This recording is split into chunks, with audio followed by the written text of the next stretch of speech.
पुकार partners for urban knowledge action research Mumbai में काम करता है।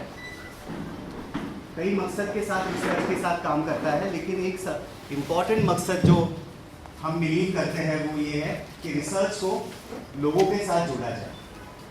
लोग अपनी बस्ती में अपने सवालों को समझें, सवालों को जाने और उसके साथ रिसर्च का एक टूल इस्तेमाल करके अपनी फाइंडिंग सामने रखें।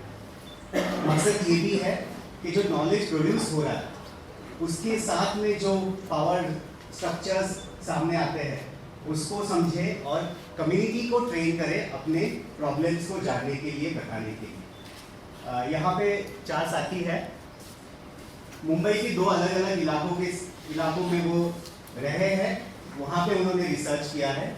एक साउथ मुंबई की काफ़ी करीब वाला हिस्सा है और एक एम ईस्ट वार्ड का हिस्सा है। यहाँ पे उन्होंने जो पार्टिसिपेटरी रिसर्च कम्युनिटीज़ में किया है इसके बारे में बात कर रहे हैं। उसके साथ साथ जब वो रिसर्च कर रहे हैं तो उस रिसर्च का उनकी लाइफ में भी कैसे इम्पैक्ट हुआ, कैसा रिसर्च इनकी लाइफ में ट्रांसफॉर्मेशन लाया, बस्ती में ट्रांसफॉर्मेशन लाया, इसकी कहानियाँ भी हमारे साथ वो बांटेंगे। हमें लगता है कि ये कहानियाँ मुंबई के अलग अलग 2 विभागों की यहाँ पे पेश की जाएगी। जो हम ये प्रिकॉरिटीज़ के बारे में डिस्कशन कर रहे हैं, अलग अलग लोगों के साथ, अलग अलग बस्तियों की, शहरों की बात कर रहे हैं, तो इस डिस्कशन को और रीच करने के लिए, इस डिस्कशन को अलग अलग पॉसिबिलिटीज़ में खींचने के लिए मदद करेगा। सो ये स्टोरीज आज के दिन के लिए कंट्रीब्यूशन और कल के लिए भी कंट्रीब्यूशन की तरह हम देखते हैं।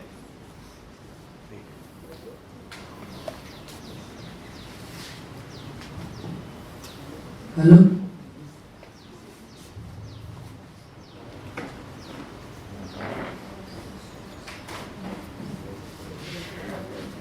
हाय एवरीवन, मेरा नाम बल्ली है और मैं मुंबई से हूँ और पुकार संस्था में मैं पिछले 8 साल से काम कर रहा हूँ। पहले मैं बैकफुट रिसर्चर था और अभी प्रोजेक्ट कोऑर्डिनेटर करके काम कर रहा हूँ।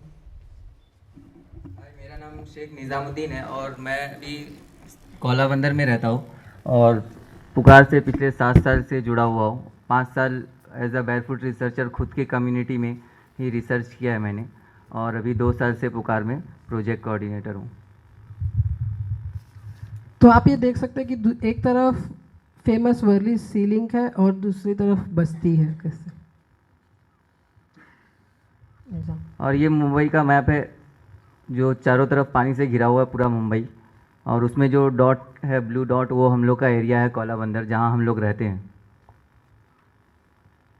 ये कोलाबंदर का मैप है जो तीनों तरफ से पानी से घिरा हुआ है। ये बस्ती ये देख सकते हैं।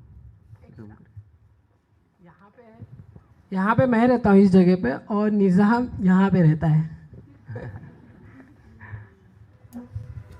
तो जैसे कि आप देख सकते हैं कि कोलाबंदर जो हमारी बस्ती है ना, वो तीनों तरफ से पानी से घिरा हुआ है। ये जो पार्ट है वो उस बस्ती का लास्ट पार्ट है। आप देख सकते हैं कि कितनी कम जगह है और जब हाई टाइड हो जाता है ना तो ये जो पानी है ये पूरा भर जाता है। तो लोग, जब तक लो टाइड होगा नहीं, जब तक लोग घर पे ही रहते हैं और बच्चे भी कितने अनसेफ रहते हैं आप देख सकते हो। और तो कोलाबंदर एरिया जो है ये बीपीटी की लैंड पे है और यहाँ 15,000 पॉपुलेशन है। अभी तो बढ़ के 17-18 हज़ार हो गई है। और यहाँ हिंदू, मुस्लिम, क्रिश्चियन, बुद्धिस्ट रहते हैं और तमिल बोलने वाले और हिंदी बोलने वाले ज़्यादा रहते हैं यहाँ पे। और इंडस्ट्री एरिया है थोड़ा।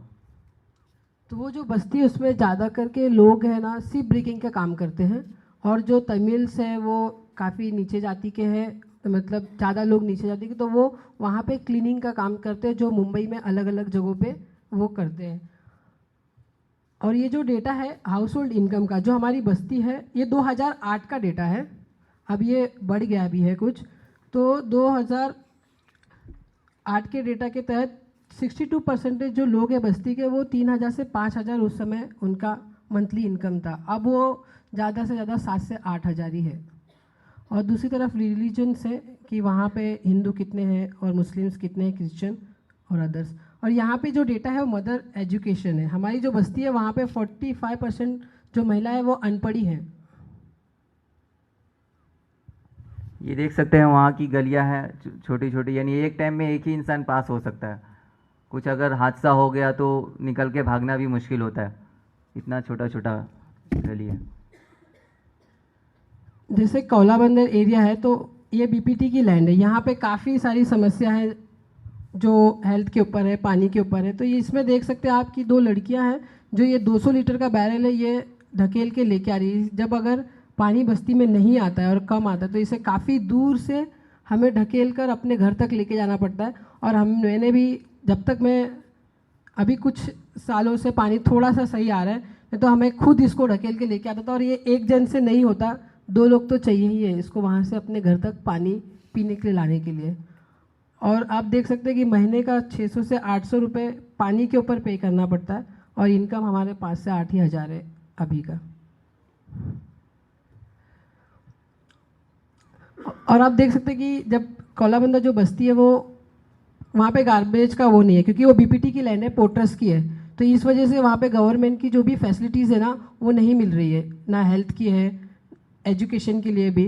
तो जो कचरे हैं वो जो लोग हैं ना उसी में ही फेंक देते हैं, पानी में फेंक देते हैं। और अगर रोड साइड में देखोगे तो आपको किनारे पे मिलेगा, कोई बीएमसी की गाड़ी नहीं आती कि वो कचरे को उठा के वो लेके जाए। और ये जो पाइप दिख रहा है, वो जो बच्चा वहाँ पे बैठा है टॉयलेट के लिए, तो वो जो पाइप है ना वो बस्ती में पीने का पानी है जो बस्ती को घर में जाता है। और वही पानी, जब पानी कम हो जाता है तो लोग बच्चे वहाँ पे खेलते हैं, क्योंकि वहाँ पे जो भी कंपनियाँ हैं, जो भी जगह है वहाँ पे बड़ी बड़ी कंपनियाँ हैं और सिप ब्रिकिंग का काम होता है। तो उसके जो स्क्रैप होते हैं वो सब रखे हुए होते हैं, तो बच्चे वहीं पे खेलते भी हैं, नहाते भी हैं। ये देख सकते हैं, यानी बहुत छोटी छोटी 10 बाय 10 के कमरे में कम से कम 4 से 5 लोग रहते हैं एक घर में। डेंसिटी कितनी है। और जगह कम होने की वजह से बस्ती में क्या होता है कि लोग घर ही छोटा सा होता है, तो उसमें काम क्या करेंगे और सब कैसे एडजस्ट होगा। तो इस वजह से ज़्यादा करके लोग हैं ना घर के बाहर ही सब काम करते हैं। और खाना आज भी कौलाबंदर बस्ती में ना खाना चूल्हे पे बाहर पकता है। मुंबई के एक तरफ अगर देखो कि इतना डेवलपमेंट है, और ये जो कौलाबंदर एरिया है ये मुंबई से CST से 4था स्टेशन है रे रोड करके, वहाँ पे ये बसा हुआ है, इतना पास में। और जैसे कि पुकार जब भी कोई भी बस्ती में काम करता है तो उसका एक मॉडल है, कॉन्सेप्ट है CBPR, community based participatory action and research. तो उसमें जब भी हम कोई भी बस्ती में, जब जैसे कि हम पहले बैरफुट रिसर्चर थे तो पुकार हमारे साथ पार्टिसिपेटरी करके हमने ये रिसर्च किया था और हमने हमारी बस्ती में काम किया था। तो ऐसी जब हम अब अलग अलग मुंबई के बस्तियों में काम करते हैं, अभी भी हम मानखुर के मंडाला और लल्लू भाई एरिया में काम कर रहे हैं, तो हम यही मेथड यूज़ करके वहाँ के यूथ के साथ आज भी हम काम कर रहे हैं। ये जो तस्वीर है ये मेरी बस्ती की, जब मैं सर्वे करता था एजुकेशन, और जो हमारी टीम थी जो वहाँ की बस्ती की, तभी की है। और ये हम लोग घर घर जाके सर्वे जब रिसर्च कर रहे थे अपनी बस्ती में, हम लोग खुद ही किए हैं ये सब रिसर्च। तो घर घर जाके सर्वे कर रहे हैं और बायोमेट्रिक का एक रिसर्च किए थे, तो उसमें हाइट वेट सब ले रहे थे हम, ब्लड प्रेशर चेक कर रहे हैं। ये हमने जब पहली बार जब हमारी बस्ती में ये जो डेटा है इम्यूनाइजेशन का है, जो रेट है यहाँ पे 32% है जो हमारी बस्ती है कौलाबंदर में। और अगर आप देख सकते हैं नॉन स्लम में 90% है। यानी वहाँ की जो बस्ती के जो लोग हैं, जब हम सर्वे कर रहे थे, जानकारी ले रहे थे, तो अलग अलग बहुत सारे कारण आ रहे थे और इतने कम ही लोग थे जो बच्चों को अपने इम्यूनाइज। तो इम्यूनाइजेशन का डेटा जो 32% था हमारी बस्ती में, और अदर बस्ती में 90% था जो नॉन स्लम एरियाज़ है। तो वो 32% इतना कम होने की वजह से हमने मनीषा महेश्कर जो वहाँ की म्यूनसिपल कमिश्नर थी, हेल्थ कमिश्नर, उनके पास लेके गए और हेल्थ कैंप का हमारी बस्ती में हेल्थ कैंप चालू करे, ये सुझाव दिया था उनको हमने। तो उन्होंने अब हमारी बस्ती में हेल्थ कैंप का ये किया। तो जब हेल्थ कैंप स्टार्ट होने वाले थे, जैसे उन्होंने हेल्थ कैंप बस्ती में शुरू करने के लिए बोला, तो फिर हम लोगों को घर घर जाके बस्तियों में बताते थे कि इस तारीख को, इस दिन को यहाँ पे कैंप होगा, आप आपके बच्चों को लेके आइएगा। और ये पोस्टर्स थे जो हम लोगों को बांटते थे, समझाते थे। और वो तमिल में है क्योंकि वहाँ के काफ़ी लोग हैं ना तमिल है, तो उन्हें हिंदी समझ में नहीं आती ज़्यादा करके, क्योंकि घर में जब भी आप जाओगे तो महिला रहेगी और वो इतनी हिंदी बात नहीं कर पाएंगे, तो इस वजह से हम तमिल में भी वो करते थे कि वो लोग जान सके। और मुझे वहाँ रहने की वजह से तमिल भी आती है तो एक्सप्लेन कर देता था। ये कैंप सब लगाए थे हम लोगों ने, हेल्थ कैंप, तो उसके फ़ोटोज़ हैं बस्ती में। ठीक है। ये है चार्ट है जो हम लोगों को बताते थे कि अगर आप इम्यूनाइजेशन नहीं लेते हो तो क्या क्या कारण, क्या क्या आपको तकलीफ़ें हो सकती है। तो इस तरीके से हम चार्ट लोगों को अवेयरनेस, एडवोकेसी, एजुकेशन देते थे बस्ती में, घर घर जाकर। ये डोर टू डोर एजुकेशन कर रहे हैं हम लोग, उसके फ़ोटोज़। 18 महीने बाद हमने इम्यूनाइजेशन के लिए वापस से एक सर्वे किया, जिसमें पता चला कि 90% हो गया। वो जो 32% था हमारी बस्ती का इम्यूनाइजेशन रेट, वो 90% तक पहुंच गया था। और ये तो हमने सिर्फ 2 टॉपिक के ऊपर बात किया, और भी बहुत सारे 11 रिसर्च किए थे हम लोग ने अपनी बस्ती में, अलग अलग। जैसे कि मेंटल हेल्थ था, डायरिया था, ट्यूबरक्लोसिस था, वाटर सैम्पलिंग था, तो ऐसे हमने 11 वहाँ पे किए और अभी मुंबई के दूसरी दूसरी बस्तियों में कर रहे हैं।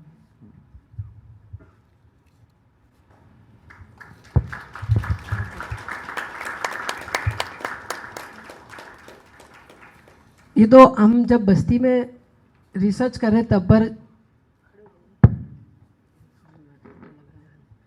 जब हमारी, ये तो हमने रिसर्च के बारे में बताया, पर जब हम इतने सालों से अपने बस्ती में रहते हैं और मुंबई के जो अलग अलग हिस्से में, तो किसी को इतना ये नहीं पता ही रहता है कि कोई भी, जब भी लोग जाते हैं तो देखते हैं, एज्यूम करते हैं कि ये तकलीफ़ें वो फेस करते हैं।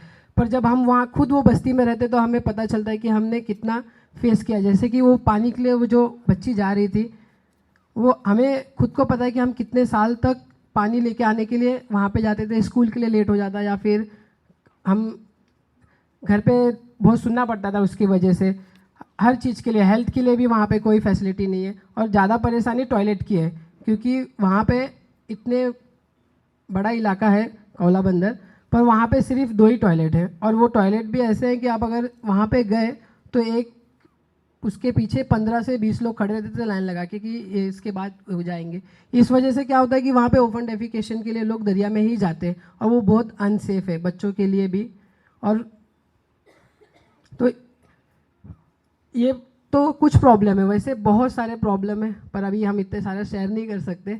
पर हम कैसे मुंबई में हुए, मतलब आए, तो जैसे कि कुछ 30 से 35 साल पहले मेरे पापा, हम यूपी से हैं, तो मेरे पापा माइग्रेट होके कौला बंदर में आए थे अपने दोस्त के साथ काम के लिए। तब से फिर मेरे मम्मी भी फिर वो गांव से यहाँ पे आ गए और फिर हम रहने लगे। पर जब हम बस्ती में रहते तो सिर्फ ये तकलीफ़ें नहीं है, और भी बहुत सारी तकलीफ़ें हो जाती है। जैसे कि फैमिली में पापा ही जो एक होते हैं अर्निंग पर्सन होते हैं, और जब भी ऐसा होता है कि बस्तियों में है ना, डिसीज़ को लेकर बहुत वो हो जाते हैं, वैसे ही गरीब रहते हैं, हर चीज़ से समस्या से, पानी के लिए, लाइट के लिए, सभी के लिए फैसिलिटी भी नहीं है।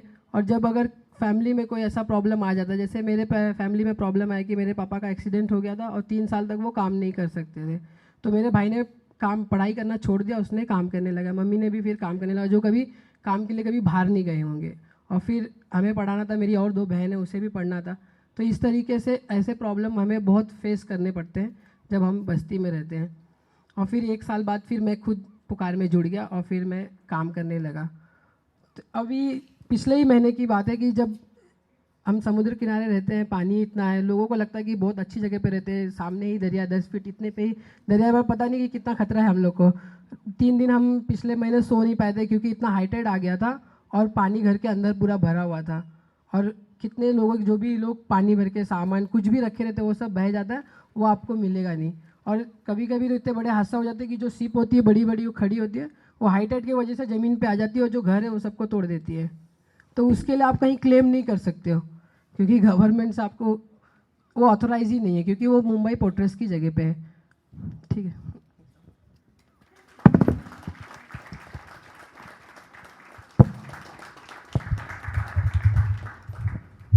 हेलो, मैं भी अपने बारे में कुछ बताना चाहता हूँ, अपनी फैमिली के बारे में। मैं भी कौला बंदर में रहता हूँ, और जैसे कि बताया बहुत सारी प्रॉब्लम है, हेल्थ की भी सुविधा नहीं है कोई भी हमारे एरिया में। तो मेरे अब्बा भी कमाने के लिए बिहार से यहाँ आए थे हम लोग। और मेरे अब्बा पढ़े लिखे नहीं थे, मेरी अम्मी भी पढ़े लिखे नहीं हैं। तो अब मेरे अब्बा को थोड़ा अरबी आता है, अरबी लाइन से पढ़े हुए थे, तो उनको कोई काम नहीं मिला तो फिर अरबी पढ़ाने लग गए। और उन्होंने मेरा एडमिशन कराने के लिए स्कूलों में गए। तो मेरा जन्म बिहार में हुआ था, तो यहाँ पे प्राइवेट स्कूल में मुझे एडमिशन नहीं मिला, तो गवर्नमेंट स्कूल में मेरा नाम लिखाया गया था। तो गवर्नमेंट स्कूल में हमारी पढ़ाई नहीं होता, वहाँ सही से पढ़ाते ही नहीं है सर लोग। तो ऐसा ही रहा, तो मैं पढ़ नहीं पाया बराबर अच्छे से। और मेरे अब्बा को 25 साल के थे जब भी टीबी हो गया था, यहाँ मुंबई में जब भी आए थे। तो हेल्थ की सुविधा नहीं थी, वहाँ पे कोई हॉस्पिटल नहीं था करीब में। तो गवर्नमेंट हॉस्पिटल था जे हॉस्पिटल में इलाज हुआ था, लेकिन कोर्स मुकम्मल नहीं करे थे। तो जब ठीक हो गया थोड़ा तो छोड़ दिए थे दवाखाना। और उनको पता नहीं था कि इतना इम्पोर्टेंस है, उनका दवा कोर्स पूरा कंप्लीट करना चाहिए। उस टाइम में उतनी जानकारी नहीं देते थे लोग।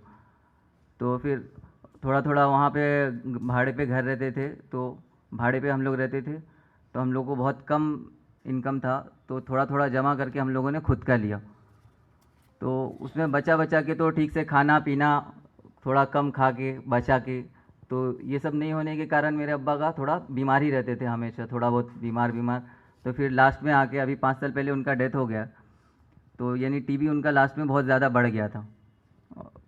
टीबी की वजह से लीवर वगैरह ख़राब हो गया, पेट में पानी भर गया।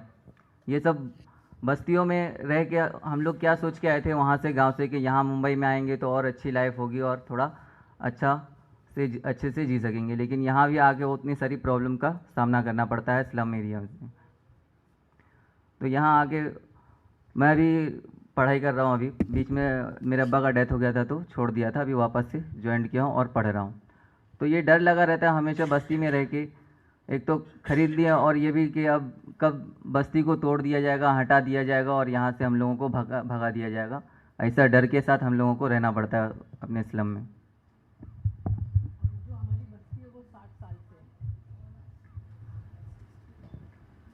जो हमारी बस्ती है ना वो 60 साल से है वहाँ पर, और अभी भी डर रहता है कि कभी भी डेमोलिशन हो सकता है। Thank you.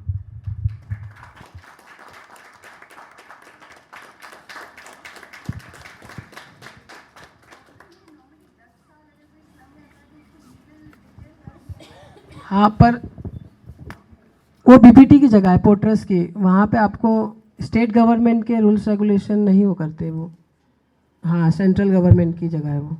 तो ऐसे काफ़ी जगह है, वडाला से लेके कुलाबा तक पूरे सेंट्रल गवर्नमेंट की जो भी कोस्टल एरिया है वहाँ पे सब जो भी बस्तियाँ हैं उनको कुछ को फैसिलिटी मिलती है, पर ज़्यादा करके कुछ भी फैसिलिटीज़ नहीं है। और उनका कंट्रीब्यूशन मुंबई में बहुत है पर फैसिलिटी में नहीं है। सभी डॉक्यूमेंट्स है, legal, ration card, light bill होता है, पासपोर्ट भी आप इशू कर सकते हो, सभी चीज़, पर फैसिलिटी आपको नहीं मिलेगी बीएमसी की तरफ से। आपको अगर आप देखेंगे तो बीएमसी का अगर पानी का वो है वो कुछ 2.35 रुपीज़ से 1000 लीटर, पर हम पे करते हैं 200 के लिए 50 रुपीज़।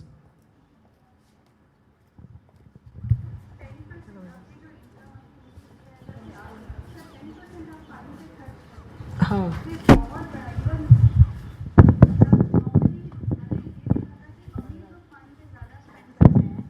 ये एक्वागार्ड या फिर और गरीब लोग नॉर्मली जो पानी की लाइन से चुराते हैं। हाँ, वो माफिया जनरली एक्सेप्टेड यही बात।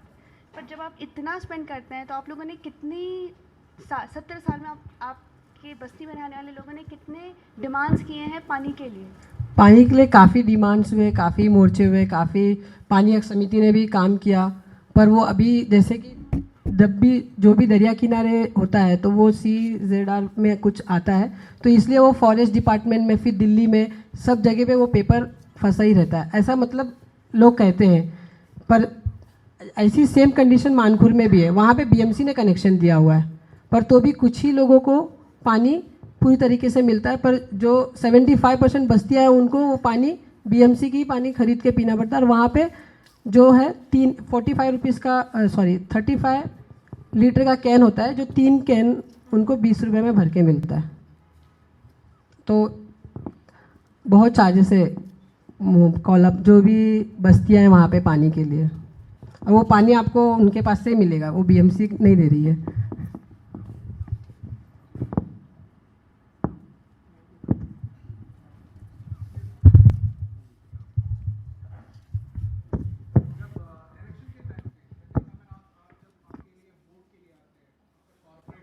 हाँ, नगर सेवक। जब आप लोग उनसे बात कर रहे हैं कि लाइक ओके हमको पानी चाहिए, हमको ये चाहिए, वो लोग बोलेगा कि या हमको वोट दो, हम हाँ, कर वो हर देंगे। साल बोलते हैं। जब एग्जैक्टली या लेकिन वहाँ से उस तरफ से गवर्नमेंट के जो संविधान है, वो जो जो प्रोसीजर सिस्टम्स हैं, उसके थ्रू लीगलाइजेशन मिलने की क्या दिक्कत है एक्चुअली? पहली बात तो जो पॉलिटिकल पार्टी रहते हैं, अगर वो इतने आसानी से दे देंगे तो फिर वो वोट मांगने के लिए नहीं आएंगे बस्ती में, क्योंकि वो वही कारण रख के ही बस्ती में हर पार्टी चेंज होके इलेक्शन के लिए आता है। और जैसे आपने बोला कि पानी के लिए, अभी बॉम्बे हाई कोर्ट का भी आया था कि पानी मिलना ही चाहिए। जो बीपीटी है वो एनओसी दे रही है, बीएमसी फंड दे रही है कि हम पानी देने के लिए, पर जो जगह है उसकी परमिशन नहीं मिल रही कि ये वहाँ से यहाँ तक खोद के लाइन कौन डालेगा। ऐसे कोई ना तो कोई एक इशू निकाल लेते हैं वो, और उस पर आपका वो रुक जाता है। तो एक दो बार यानी बहुत ज़्यादा पब्लिक के ये करने पर कि हाँ आप क्या करते हो, तो पाइप बिछा दिए, 2 बार ऐसा हुआ है, लेकिन सिर्फ पाइप डाल के और फिर वो बंद हो जाता है, जंग लग के ख़राब हो जाता है ऐसा। और उसमें काफ़ी लोग शामिल होते हैं, सिर्फ वहाँ के जो लोग हैं वो नहीं, पुलिस भी, कॉरपोरेटर भी, सब मिले हुए रहते हैं। असल में वो बस्ती को ही हटाना चाहते हैं और वहाँ पे कुछ डेवलपमेंट प्लान बनने के लिए अभी रुका हुआ है, तो उसके लिए वहाँ पे पानी ही नहीं देंगे, इसके लिए लोग छोड़ के जाएं, इसीलिए आज तक पानी ही नहीं आया। पर तो भी बस लोग जाते नहीं है, चाहे पानी दो चाहे फैसिलिटी, पर लोग एडजस्ट करके रह रहे हैं और रहेंगे। All right. Let's take 2 more questions. One is 3. Sorry?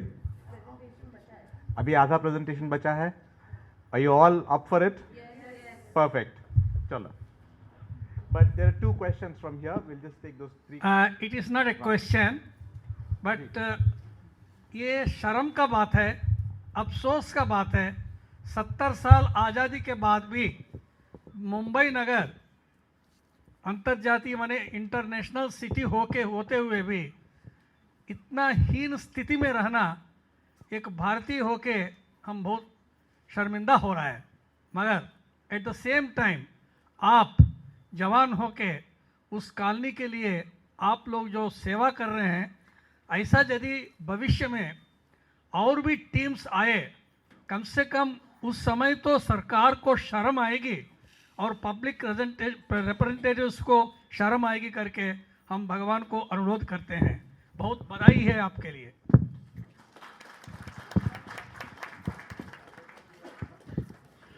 I think आपने थोड़ा उसको मेंशन किया, क्योंकि बीपीटी के लिए एक प्लान बन रहा है अभी, आपने जो बताया। मैं वही पूछने वाली थी कि उस प्लान में आपको पता है कि आपके बस्ती के लिए क्या प्रोविज़न है? अगर नहीं है तो आप कैसे एडवोकेट करेंगे, आप क्या करेंगे?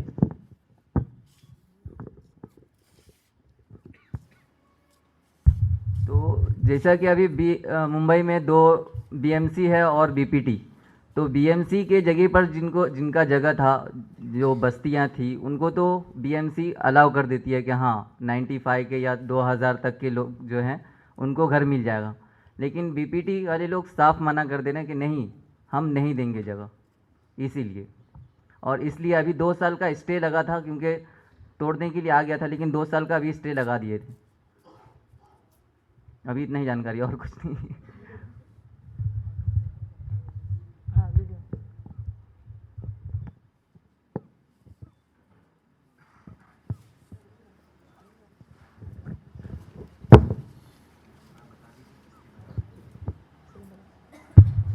हेलो, ये हमने पानी पे रिसर्च किया था, मैं और शाकिर, और हमारे साथ 3 मेंबर और थे। तो इस रिसर्च पे हमने अभी यहाँ पे प्रेजेंट करने के लिए एक वीडियो बनाया है, जो हमने खुद से बनाया, खुद इंटरव्यू लिया है, और इसकी एडिटिंग हमने मोबाइल में की है। इट्स काइंड मास्टर है। बुरा दुनिया वो है कहता, ऐसा भोला तो न बन, जो है करता वो है भरता है यहाँ का ये चलन। दादागीर नहीं चलने की यहाँ, ये है बॉम्बे, ये है बॉम्बे, ये है बॉम्बे मेरी जान। ऐ दिल है मुश्किल जीना यहाँ, जरा हट के जरा बच के, ये है बम्बे मेरी जान।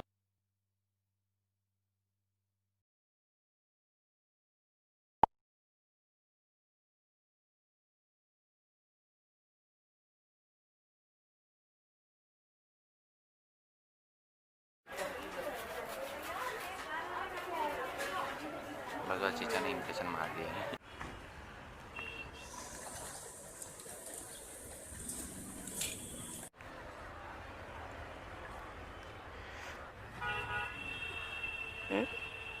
देखो, मूलभूत अधिकार भारतीय संविधान के तहत आर्टिकल 21 को समझिए। आर्टिकल 21 ये कहता है कि जीने का अधिकार, और जीने के लिए जो जो चीज़ें चाहिए इंसान को, वो सब चीज़ें इस देश के सभी नागरिकों को मिलनी चाहिए। गाँव हम लोग का गोरखपुर है, कमाने की वजह से इधर आए थे। कमाने की वजह से पानी आता है? नहीं। नल है? नल का कनेक्शन नहीं है। पानी कहाँ से लाते हैं अभी? मैं ये अपना बस डिपो के पास से लेके आता। कितनी दूर यहाँ से? यहाँ से 4-5 रोड छोड़ के। सिर्फ आप लाते कि और भी कोई लाता है घर में? खाली मैं लाता। तो स्कूल जाते हो? हाँ। तो पानी लेट होता है सुबह से। कितना लेट होता है? 1-1.5 घंटा, 8-8:30 बजे स्कूल जाता हूँ। कभी ऐसा हुआ है पानी भरने गए और स्कूल नहीं जा पाए? बहुत बार हुआ। अगर लेट कितनी बार? महीने में कितने बार हुआ है? महीने में 4-5 बार हुआ। ऐसा लेट आने पर टीचर क्या बोलते, क्या वजह से लेट आए? बहुत मारते थे टीचर। 3-4 बार पेरेंट्स को भी बुलाए। ये पानी कब से प्रॉब्लम है ऐसी पानी की? ये तो मैं जब से पैदा हुआ जब से प्रॉब्लम। क्या पानी खरीदना पड़ता है आपको? हाँ, हमेशा खरीदना पड़ता है। कितना रुपया पानी का? 5 रुपया गैलन है। एक दिन का कितना गैलन? एक दिन का हम लोग 4 गैलन भरते, 20 रुपया जाते हैं। पानी भरते टाइम ऐसा कुछ प्रॉब्लम होता है? उठाने नहीं, वजन भारी पड़ता है कुछ? पीठ दर्द देती, हाथ पूरा बैठ जाता है। कभी कोई हादसा पानी कैसे हुआ? पानी भरते वक्त कोई मोच कुछ होगा? आंटी सड़क गई थी एक बार। पानी का कनेक्शन है? पानी का कनेक्शन तो नहीं, ऐसा गली वाले लोग अभी तो थोड़ा आने लगा पानी में, तो ऐसा कैन से सुबह पानी भरती थी साइकिल से। पहले कैसा था? पहले और ज़्यादा प्रॉब्लम। मतलब पानी की आता नहीं था पानी। सब लोग सुबह 5 बजे उठ के साइकिल से पानी भर के लेके आते थे, कोई किधर। आप किधर से लाते थे? हम लोग तो ऐसे ही लेके आ जाते थे, यही अपना 10 नंबर 12 नंबर रोड। पैसा देना पड़ता आपको? कितना? 5 रुपया कैन। और कितना गिलाना पर डे आपको लेना पड़ता है? पर डे ऐसा फैमिली के हिसाब से 8-10 कैन तो लगते ही थे। मतलब आपका रोज़ का 50 रुपये आता है? 40 ऐसा एक पानी देते थे 40 रुपये ऐसा दिया तो ठीक है, नहीं तो कोई बात नहीं। 40 रुपये ड्रम और 5 रुपये कैन। पानी भरते समय कुछ प्रॉब्लम होती है? ऐसा मोच आना वगैरह? प्रॉब्लम हो जाती है ऐसा, कि अब पानी भरना पड़ता है तो साइकिल से घसीटने में प्रॉब्लम होगी।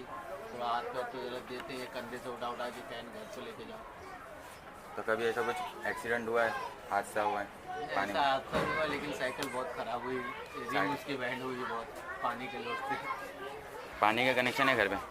पानी का कुछ भी कनेक्शन नहीं बेटा, ये पानी ऐसे लगा नहीं है, कुछ भी नहीं। तो पानी घर कहाँ से लाते थे? खरीद कर देता है।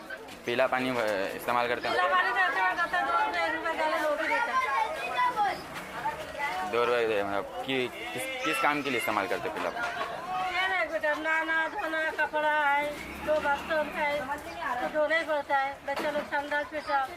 अब उधर बाथरूम में जाओ तो घर से पानी लेके जाओ, पानी बाथरूम में गंदा पानी देता है, कोई पीला पानी इधर गंदा पानी रहता है, वो भी 1 रुपया देना पड़ता है। को क्या लगता है किस वजह से पानी नहीं आ रहा है? पानी किसी वजह से नहीं आ रहे, हम लोग अभी गरीब इंसान है बेटा।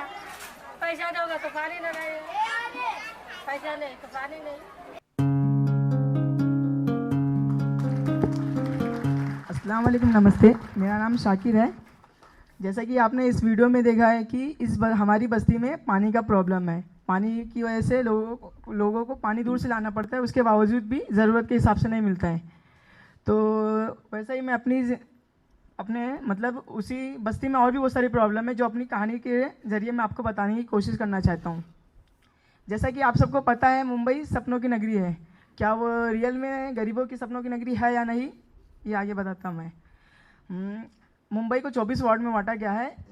जैसे कि हमारा एम इस वार्ड में आता है हमारा वार्ड, और वहाँ का HDI index, human development index काफ़ी कम है, मतलब इलिटरेसी सबसे ज़्यादा है और बेरोज़गार भी सबसे ज़्यादा यहीं पे है। और एशिया का सबसे बड़ा डंपिंग ग्राउंड हमारी बस्ती के जस्ट, मतलब हमारी बस्ती उसी के जस्ट बाजू में है।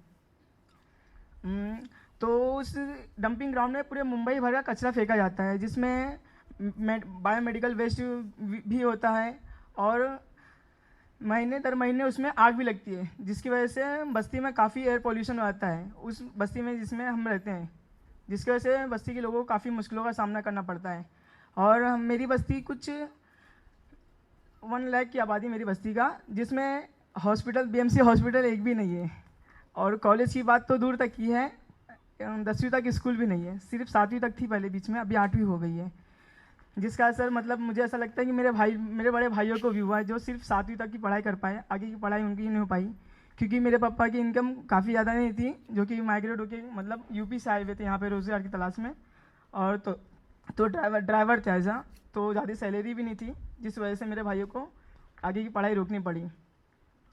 तो मुझे कहीं ना कहीं ऐसा लगता है कि इसमें इन सब चीज़ों में ना सिस्टम की यानी गवर्नमेंट की भी गलती है कि वो डिस्क्रिमिनेशन करते हैं, भेदभाव स्लम और नॉन स्लम में।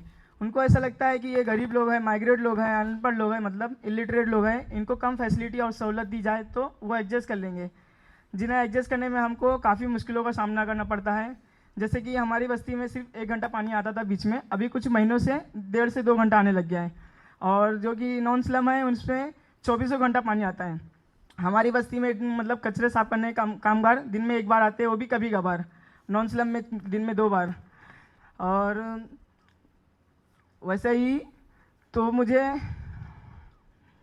हमने हमारे ग्रुप से एक छोटी सी शायरी बनाई है डिस्क्रिमिनेशन के ऊपर, कानून के, कि कानून का है खेल पुराना मगर बांटा है 2 हिस्सों में, ये कहते हैं हक है सबको मगर है 2 हिस्सों में, पहला हिस्सा है अजीज़ इनको, दूसरा इनके नज़र में ही नहीं, जबकि कैसा इंसाफ इसको, कैसा इंसाफ है ऐसा कि किसी को बहुत ज़्यादा और किसी को कुछ भी नहीं।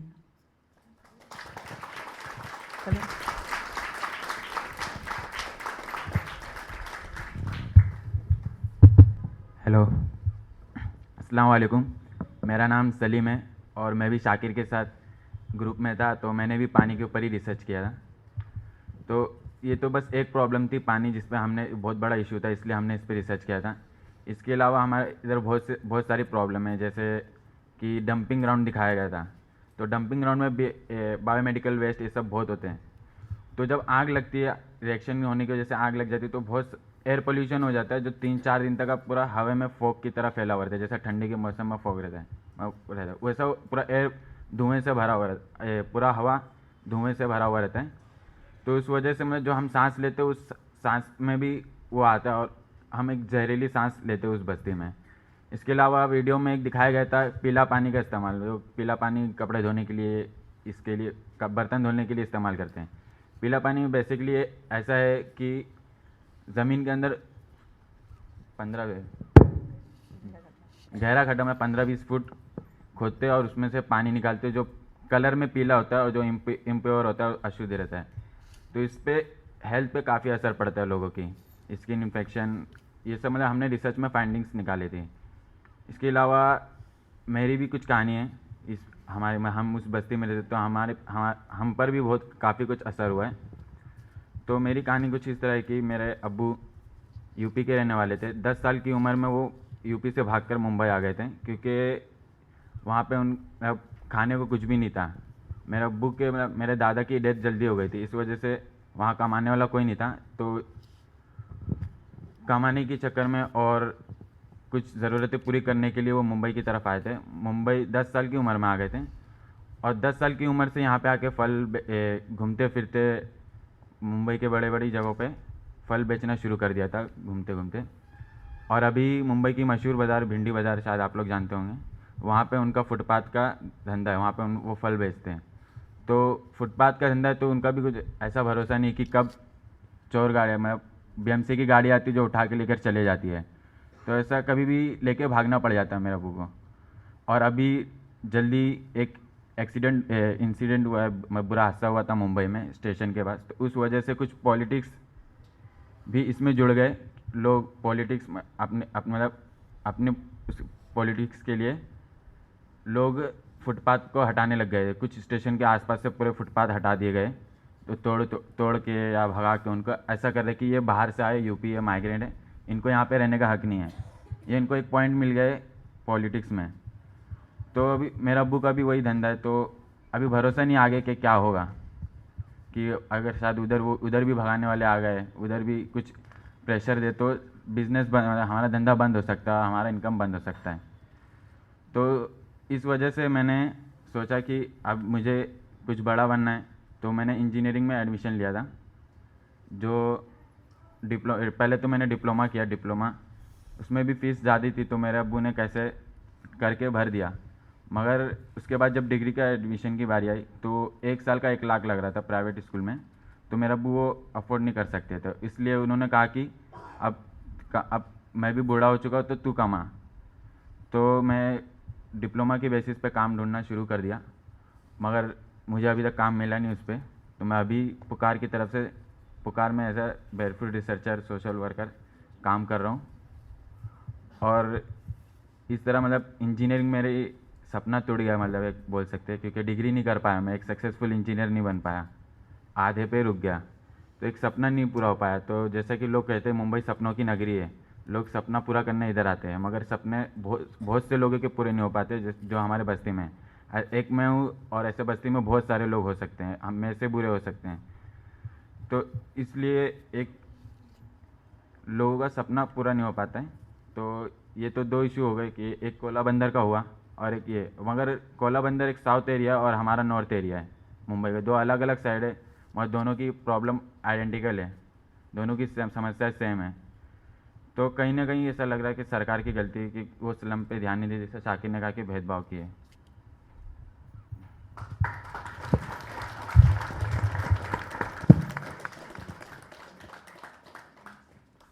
Questions?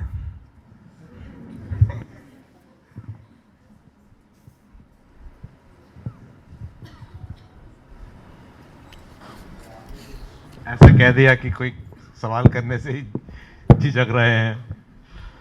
Okay, they're going to be here tomorrow also.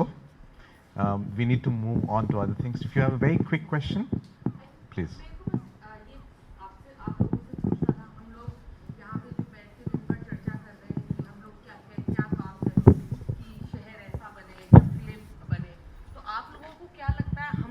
क्या करना चाहिए?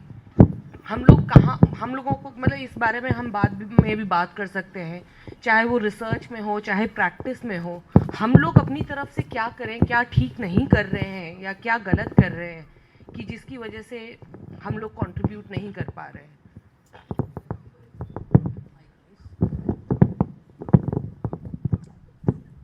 ज़्यादा करके बस्तियों के लिए ना जो भी प्रोजेक्ट या कोई भी अज्यूम ही करता है कि इस तरीके से होगा तो ये ऐसे चल जाएगा या ऐसा इनको देंगे तो हो जाएगा, पर कोई भी बस्ती में से लोगों को इन्वॉल्व नहीं करता उनके इस प्रोजेक्ट्स में, या जो भी वो डेवलपमेंट का सोच रहे कि उनके लिए वो कैसा होगा, वो सस्टेनेबिलिटी होगा कि नहीं होगा।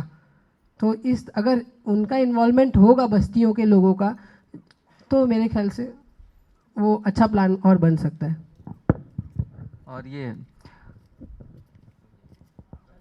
हाँ, तो BMC वाले लोग भी जगह दे रहे हैं। जो लोग 50 साल से 60 साल से एक बस्ती में रह रहे हैं, वहीं पे वो छोटा मोटा काम वगैरह करते हैं, लेकिन अगर प्लान बनाते भी हैं उनके लिए तो एक बस्ती से उठा के उनको बहुत दूर ले जाके फेंक देते हैं कि आपको घर दे रहे हैं, और बहुत दूर जिनकी वजह से उनका काम वगैरह वहाँ से बंद हो जाता है और वो ठप हो जाता है।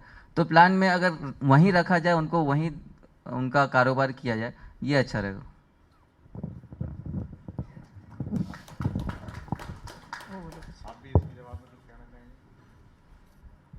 सेम है कि बस्ती का इन्वॉल्वमेंट, जो यूथ बस्ती के जैसे हमने अपनी तरफ से कदम बढ़ाया, तो बस्ती की तरफ से मतलब कुछ रहेगा, तो हमने भी जो एडवोकेसी की थी अपनी रिसर्च की बस्ती में की थी कि बस्ती वाले अगर आएंगे वो प्रोटेस्ट करेंगे तो शायद जल्दी हो सके। तो और अभी शायद प्रोटेस्ट की वजह से या हमारी रिसर्च की वजह से पानी, जो हमारी बस्ती में पानी की समस्या थी वो थोड़ी कम हो गई। अभी 2-3 घंटा आने लग गया। मुझे जैसे शाकिर ने बताया कि अभी 1.5-2 घंटा हो गया पानी का टाइम। तो मतलब बस्ती की तरफ से इन्वॉल्वमेंट रहेगा तो शायद जाए।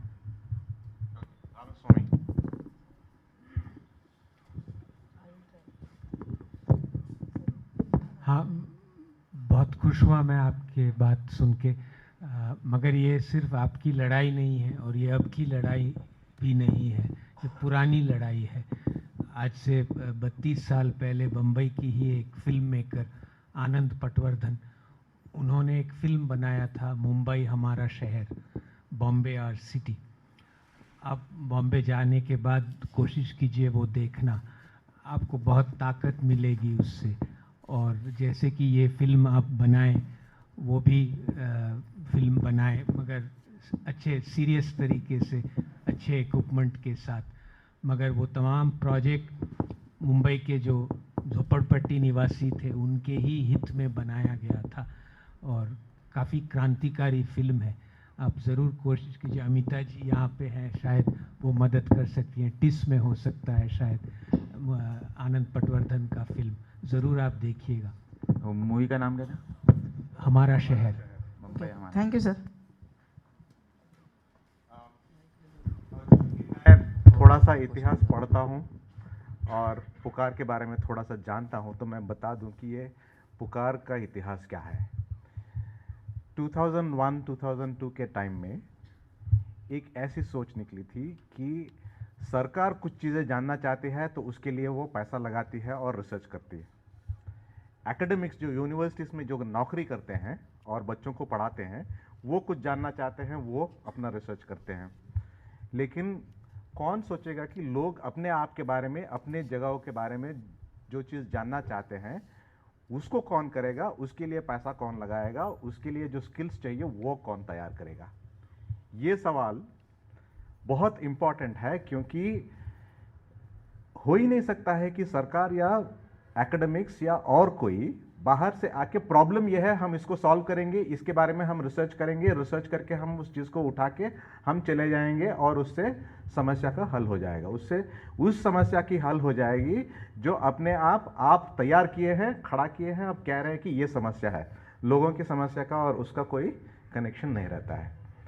ये सोच को लेकर के पुकार की पैदाइश हुई थी कि जो लोग इन समस्याओं से परेशान हो रहे हैं वो खुद अपने बारे में, अपने ज़िंदगी के बारे में, वो जहाँ पे रहते हैं उस एरिया के इलाके के बारे में रिसर्च करें और उस रिसर्च से समस्या की हल होगी या नहीं होगी उससे ताकत तो मिलेगी कि मैं जानता हूँ इसकी वजह क्या है। वजह क्या है जब समझ में आई तब उसको लेकर के हम आगे जा कर के कुछ कर सकते हैं। मैं इसलिए कह रहा हूँ ये क्योंकि हम पिछले 5 साल से एक जगह के ऊपर रिसर्च कर रहे हैं और उसमें से एक बड़ी गंभीर समस्या एक थी।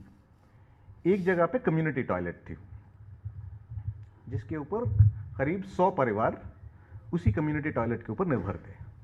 और लोग जो कम्युनिटी टॉयलेट्स को जानते हैं उनको मालूम होगा कि कम्युनिटी टॉयलेट को हर दिन मेंटेन करना पड़ता है और हर 2 साल 3 साल के बाद में उसको रिपेयर करना पड़ता है, क्योंकि वो टैंक भर जाता है, ईंट टूट जाते हैं, अलग अलग तरह के प्रॉब्लम्स होते हैं। वो एक ऐसी इंफ्रास्ट्रक्चर है जिसको हर दिन मेंटेन करना बहुत ज़रूरी है। ठीक, ये एक ऐसी जगह है जहाँ पे जिस दिन वो कम्युनिटी टॉयलेट इतनी ख़राब हो गई है और टूट गई, उसके बाद में वहाँ के लोगों ने कहा कि यहाँ पे कम्युनिटी टॉयलेट नहीं बना सकते हैं। क्यों?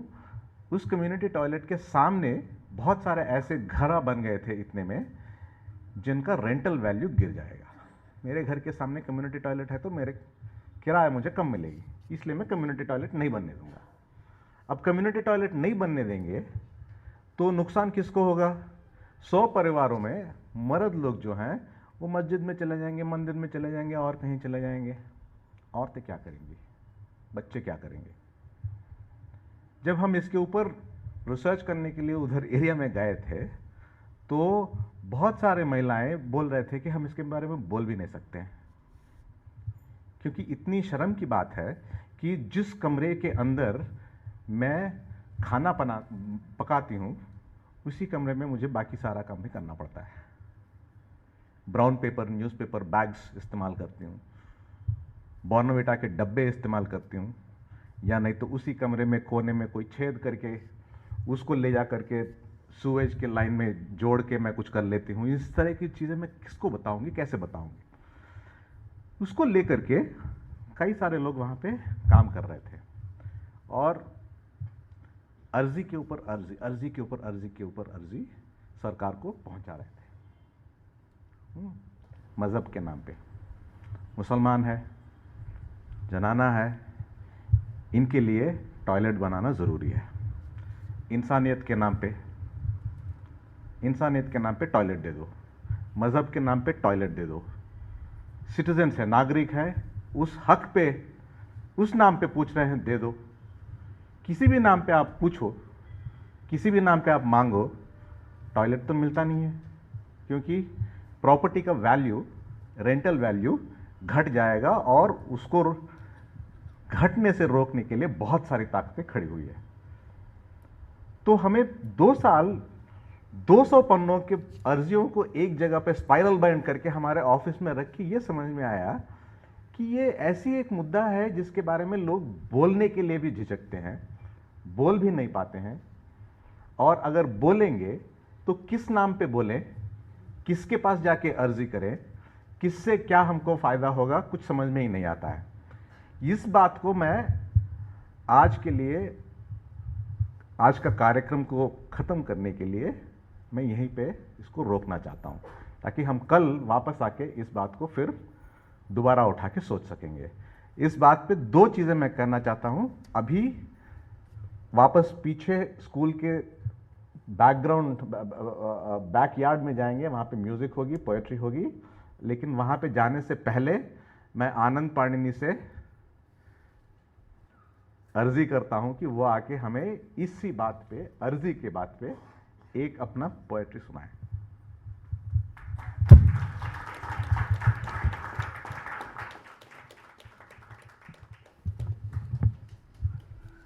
दिल्ली में जब जन लोकपाल की लड़ाई चल रही थी तो उस वक्त ये हुआ कि एक ग्रीवांस रिड्रेसल के लिए एक कानून बने और उसका सवाल उठाया जाए, क्योंकि उसका कोई सिस्टम नहीं है।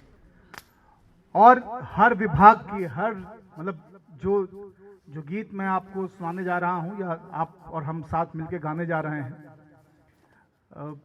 वो दिल्ली की सुंदर नगरी, सीमापुरी, देशाट गार्डन के आसपास की जो झुग्गियाँ हैं, नई सीमापुरी, नंद नगरी, इन सारे कोंडली के एरिया में, बवाना, भलसवा, इन सब जगहों पे जो अनुभव रहा है उस पर आधारित गीत है। मैं आप सबसे गुजारिश करूंगा कि इस गाने को साथ साथ गाएंगे भी, और क्या 3-4 लोग साथ आ सकते हैं? बोना, हेमा, आशीष, ये ओजस, आओ जाओ। हाँ प्लीज। सलीम कहाँ गए? सलीम बाबू आइए। तो इसमें है कहाँ लगाएं, अर्जी बोलो कहाँ लगाएं। जब मैं शुरू, हाँ ग्रीवांस, लगा ले, वही है।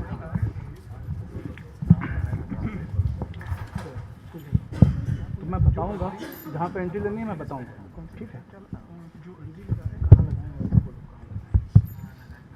जब मैं बताऊंगा तो वहाँ से पहली बार में आप भी बोलो।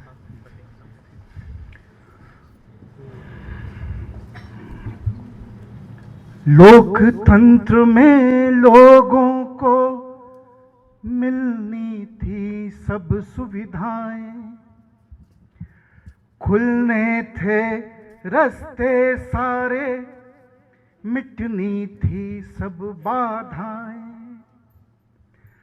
पर बाधाएं अब हर दफ्तर का रास्ता रोके हैं, झूठे हैं वादे सारे, सारे दावे धोखे हैं।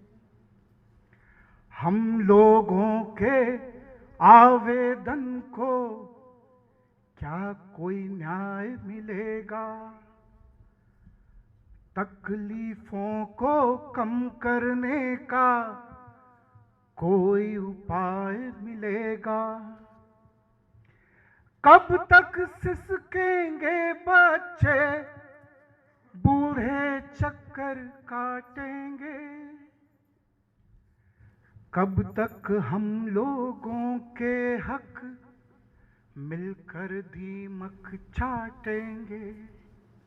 अरे कहाँ लगाएं अर्जी, बोलो कहाँ लगाएं अर्जी? कहाँ लगाएं अर्जी, बोलो कहाँ लगाएं अर्जी? अरे कहाँ लगाएं अर्जी, बोलो कहाँ लगाएं अर्जी?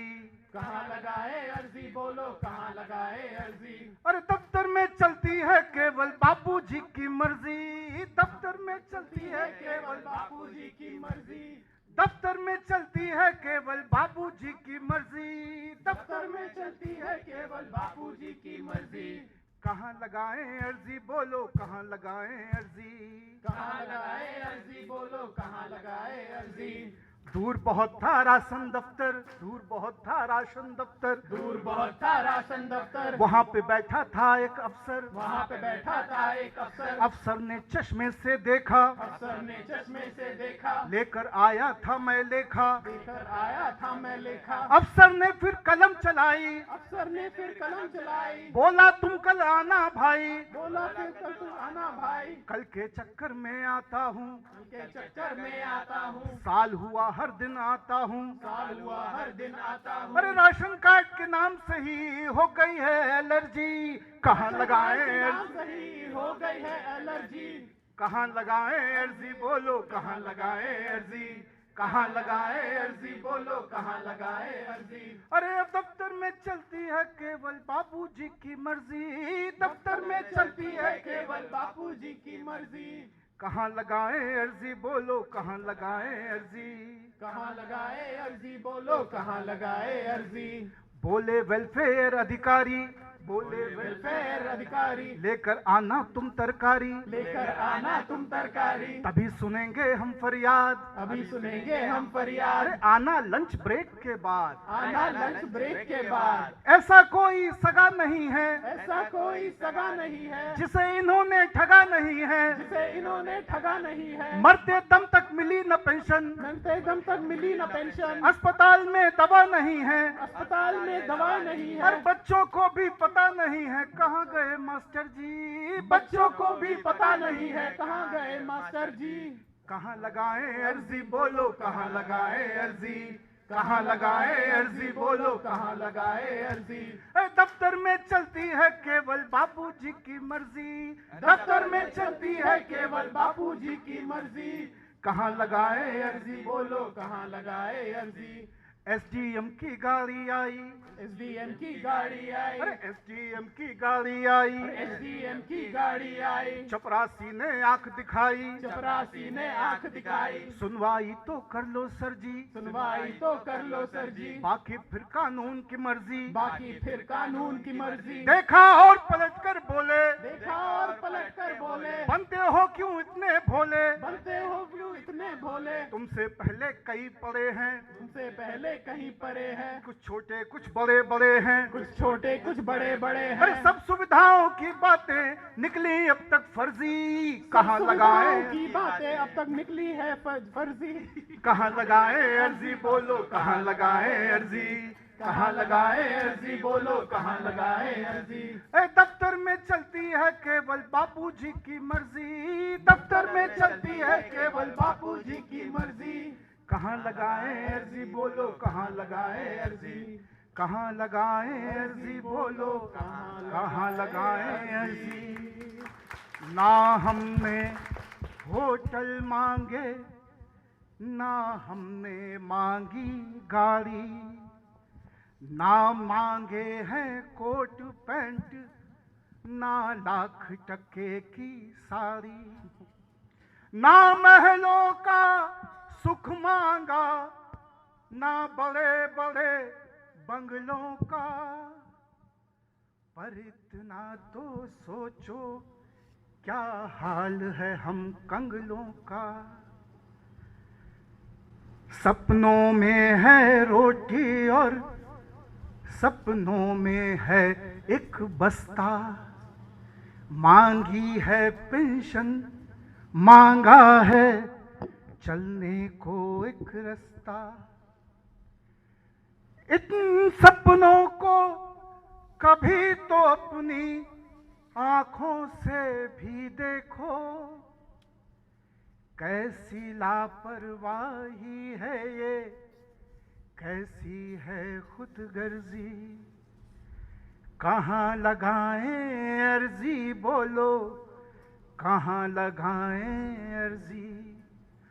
दफ्तर में चलती है केवल बाबूजी की मर्जी, दफ्तर में चलती है केवल बाबूजी की मर्जी। कहाँ लगाएं अर्जी बोलो, कहाँ लगाएं अर्जी।